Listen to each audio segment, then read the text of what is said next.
So Rene Girard, the philosopher, identified the biggest threat to early human culture was reciprocal violence. He called it tit-for-tat violence, blood feuds that would just get out of control and tear societies apart even before they really had a chance to get going. Mm-hmm. What I said was that the social dynamics, or maybe the social psychodynamics that took extreme form in historical events like the Holocaust, like the pogroms, like the witch hunts, are also operating today. They have not reached that extreme yet, but we cannot pretend that we have outgrown these dynamics because here they are operating. So can you tease out how they're operating, like in the way in which you see them operating in a succinct way for people to be like, okay, I see that, right?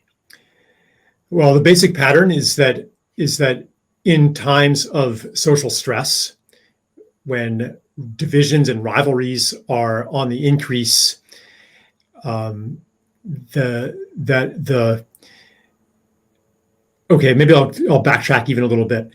So Rene Girard, the philosopher, identified the biggest threat to early human culture was reciprocal violence. He called it tit-for-tat violence, blood feuds that would just get out of control and tear societies apart even before they really had a chance to get going.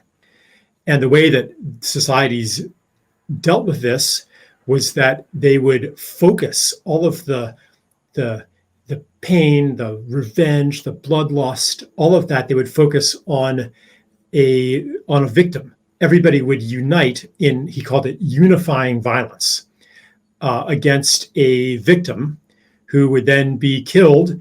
And because the tension was discharged with this act of murder, the problems would go away. The rivalries would subside. It seemed like it worked. Therefore, the logic was if killing the victim solved the problem, the victim must have been responsible for the problem. And so this becomes mythologized and institutionalized in terms, and becomes human sacrifice, which was pervasive across many societies. And so this basic solution to social tension of find a identifiable subclass that are not fully of society, that will not be avenged, and you persecute them, you murder them, you ostracize them, you get rid of them, and then the problem is solved. This pattern is very ancient, and fascist leaders can hijack that impulse by turning it against whatever victim subclass is convenient for them, and they can ride that into power.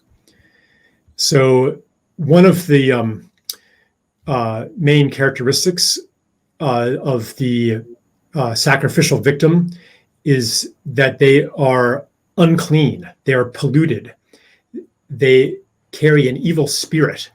And if you associate with them, then you are at risk of becoming one of the victim subclass as well. So if you're friends with one of the witches, if you've been associating with one of the communists or one of the enemies of the people, then you too could be sent to the gulag. You too could be burned at the stake. So you better distance yourself from them.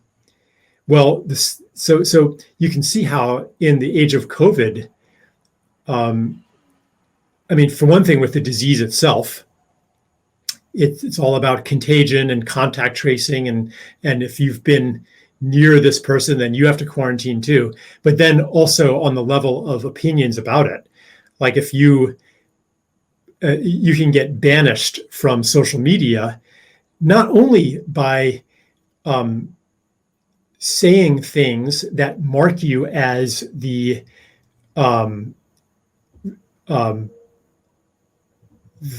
dehumanized, as part of the dehumanized subclass of anti-vaxxers or even unvaccinated people. But even if you post something or post a link to a website that espouses those views, then also you can get deplatformed.